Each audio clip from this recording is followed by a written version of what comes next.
Jesus entered Jerusalem, all the city was thrown into commotion, saying, "Who is this?" But the crowds kept on saying, "This is Jesus the prophet from Nazareth of Galilee." And Jesus entered the temple of God and cast out all those who were selling and buying in the temple. And he overturned the tables of the money changers and the seats of those who sold the doves. And he said to them, "It is written, my house shall be called a house of prayer, but you have made it a den of thieves." And the blind and the lame came to him in the temple, and he healed them.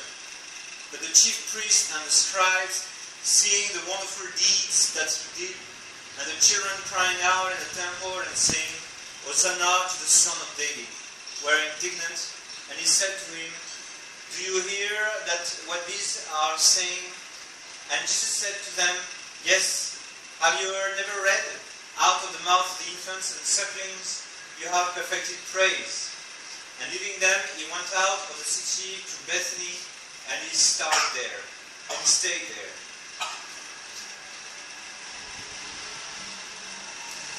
Father, the Son, and Holy Ghost, amen.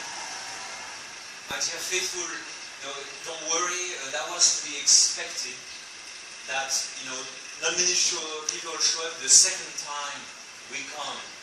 I've seen it so many times.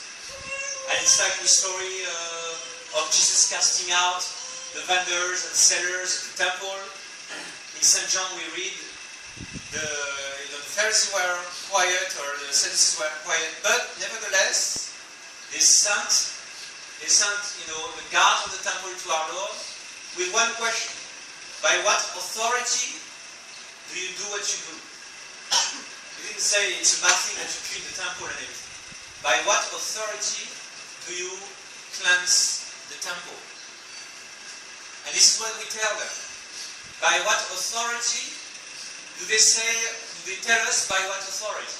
Because by what authority do they bring another gospel? Another gospel which is not the gospel of our Lord Jesus Christ.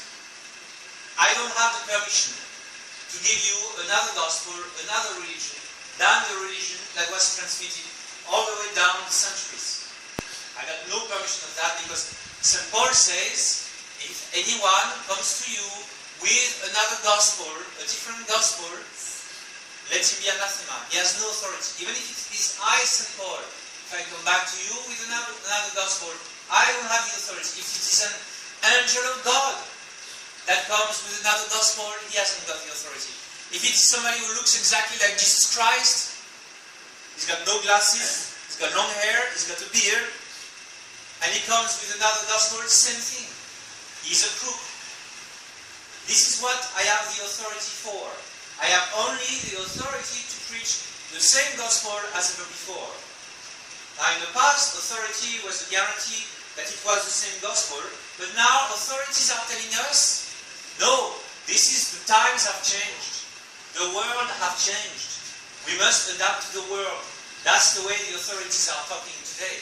Because Archbishop Lefebvre wants to see them. He says, how come you are teaching something which is different from the other popes, your predecessors? And they always got the same answer, is that the times have changed. The circumstances have changed. And so when an authority is following the time, instead of being above the time, then it is misleading. So I don't have the authority. Yes, but I don't have the authority to give you anything else than what I have received. That's the catch. And it's very difficult, because authority is necessary. Like this little kid, during the rosary, he was going there, and without any authority from his bigger sister, and no authority whatsoever from his mommy, who is intervening all the time, he went to the door. He had no authority, and he must obey his mommy. And that's the way we raise children. That's the way human nature works. And it's normal. We have to uphold the principle of authority. Authority is necessary for us. And there will be authority amongst us. There is authority amongst us. there is a chain of command. And so you have the illustration that those girls, if they want to be good girls, they must obey mommy. And so we tell them to obey mommy, and we're going to be disobedient ourselves? No way. But notice that everybody has to obey to God, and there are commandments of God. And so we cannot break the first commandment of God. We cannot say that all religions are true, as the new religion is saying, because it is breaking the first commandment of God. So we do not have the permission of God to break this commandment. We do not have the permission of God to worship like the Protestants. And so they call us rebel and disobedience, but there is nothing else we can do. And that's why they always call Archbishop Lefebvre the obedient rebel. The obedient rebel. Because he always told us it's a master strike of Satan to make us disobey God out of obedience. It's the master strike of Satan. And now we see, it's even within the society of St. Pius X, whom the local diocese says they don't have the authority to go and say the Mass in Mandawe. Now in Mandawe, they are telling us you do not have the authority to say the Mass across the street, or in the hall across the church, or in the house of Lola Berta, or in the house of Lola Leslie, Auntie Leslie. And then if I go to another house, they will still say you don't have the authority. Even if themselves, they say they are being told by the diocese, you don't have the authority to say the Mass in Danao. And so it's the same game which is happening again. The same game. And so what you have to find out is the level of commandments. Commandments, in a matters that concern, the opening of the gate here and everything. Mommy has full authority, and she must be obeyed. There are higher commandments to which even authorities have to submit themselves. The popes said in Vatican I, we do not have the authority to invent new things. He says, I, as a pope, Pius IX, I don't have the authority to say anything different from my predecessors. I don't have this authority. And when I define a new dogma, it is nothing new. It was already believed. I'm simply expliciting what was already believed by the Catholic Church. But as a pope, I don't have the authority to change anything in the important matters of the faith. So when the Pope is saying that the Pope hasn't got the authority to change the religion, then we must listen to the Pope. We must listen to the voice of all the popes. Because otherwise, if you allow the popes to teach something different from what their predecessors taught before, then what they teach today should not be believed. Why? Because tomorrow it's going to change again. And we are not bringing you our personal thoughts. We are not bringing you something because it's one of the big corporations in matters of religions. That's a big company in the matter of religion, and therefore it's creditable like whatever, the Goodyear tires, the Michelin tires that you can rely upon. No. We are not like a brand of religion. No. There is only one true religion, and it would not be the true religion if its message would be intouchable. The Protestantism is not the true religion because they keep on tampering with their message. They keep on coming with a new recipe, like in the food chains. They come with a new recipe. So in Jollibee, they came with those fries with a contorted shape. That I tried it once, and it was disgusting. Why?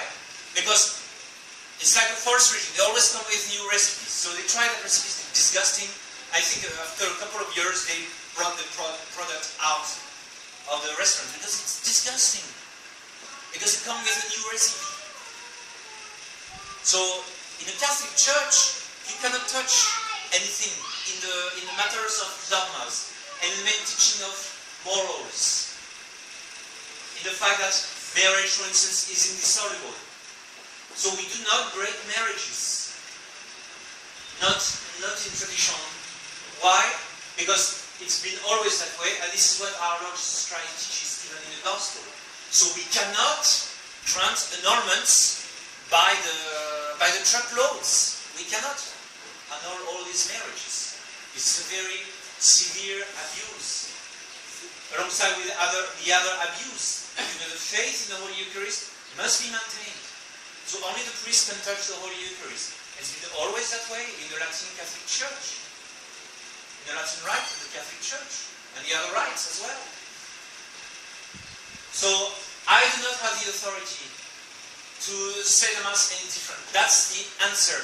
So, if they ever ask you, you do not have authority to have this Latin Mass here, you answer, Father Chazal answers, he hasn't got the authority except to say this Mass. I could not come here with the authority of saying the Nobis Ordo Mass, because there is no authority that authorizes a Mass which is destroying the Catholic Church everywhere in the world. Everywhere in the world, we see the faith being lost. So there is no authority for that. But it takes time to understand that. Especially in the Philippines. Because it's normal, in normal time, that you should trust your priest. Like these children, it's normal that they trust their mummies. It's normal. That's the normal way, in normal times. But extraordinary things can happen in extraordinary times. Like the Chinese, when they wish their enemies, they say, may you live in extraordinary times. Because usually these are hard times. When very strange things happen, very bizarre things happen. Maybe that's the explanation for the very strange dance of the sun in Fatima. It could be the mystical explanation, you know. The sun behaving in such an erratic way. And so these are very extraordinary times. I do not wish, my dear faithful, to live in interesting times. But we have no choice. These are the times in which we've been thrown in. We are not going to follow these times. We are not going to follow the flow of these times. But we will do what the Church has always done with times. The Church has always floated above time, like the bark of Peter has always sailed above the waters. It has never gone in the waters to have dialogue with the fishes. No. The Catholic Church has always been above time and has always drawn people from the water outside of the floats of times and perdition into the bark of Peter, into the ark of salvation, which is the Catholic Church, outside of which there is no salvation. That's why I say to them, by what authority do you say that there is salvation outside of the Catholic Church? You have no authority to teach a teaching which is not the teaching of the Catholic Church, because the Catholic Church is the only true religion, outside of which there is no salvation. It used to be the most famous dogma of the Catholic faith.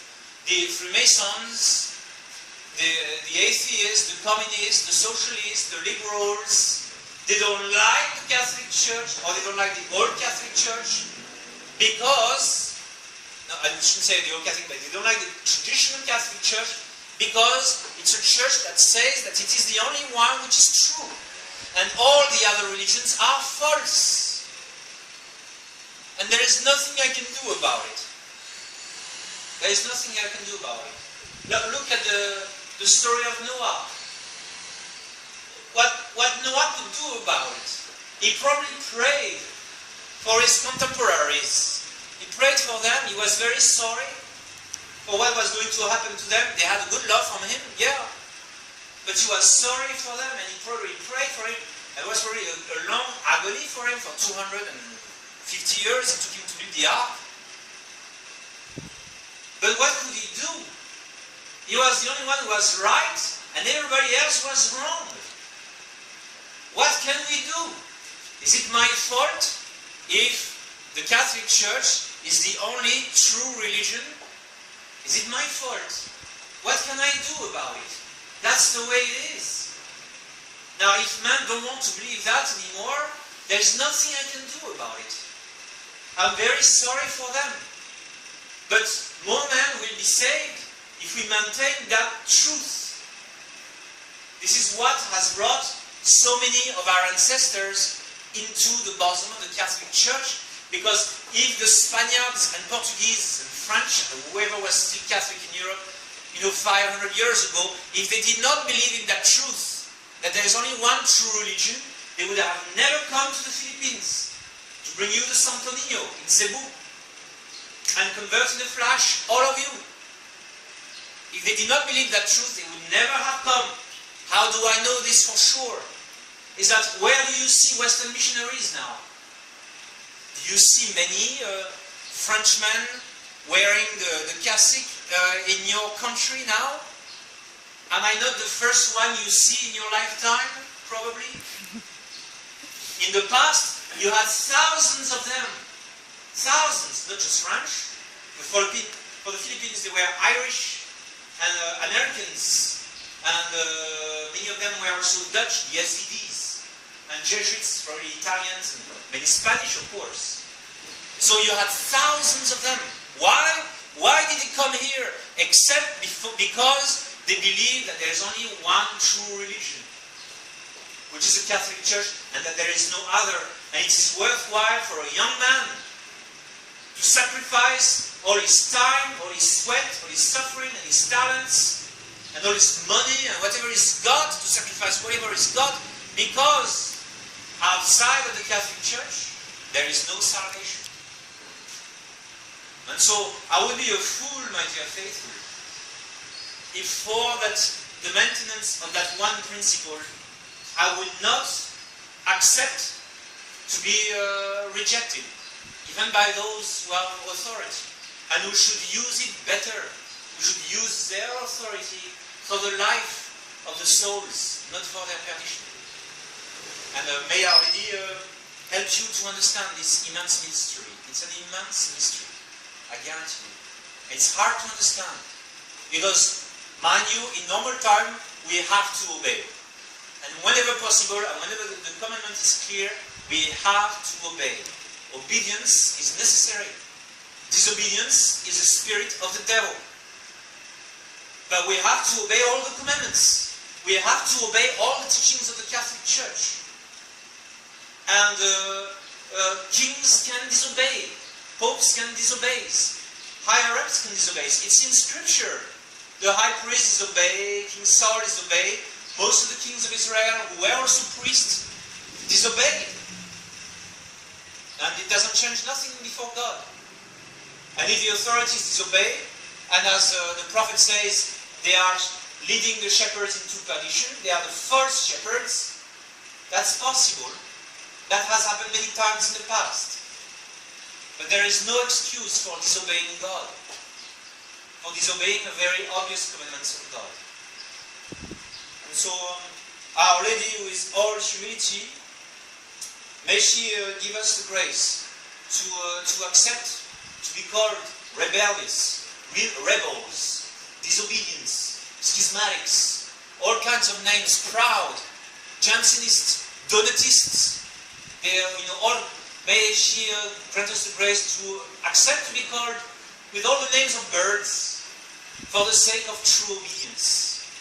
True obedience, which is the grace of grace in these troubled times. In the name of the Father, and the Son, and the Holy Ghost.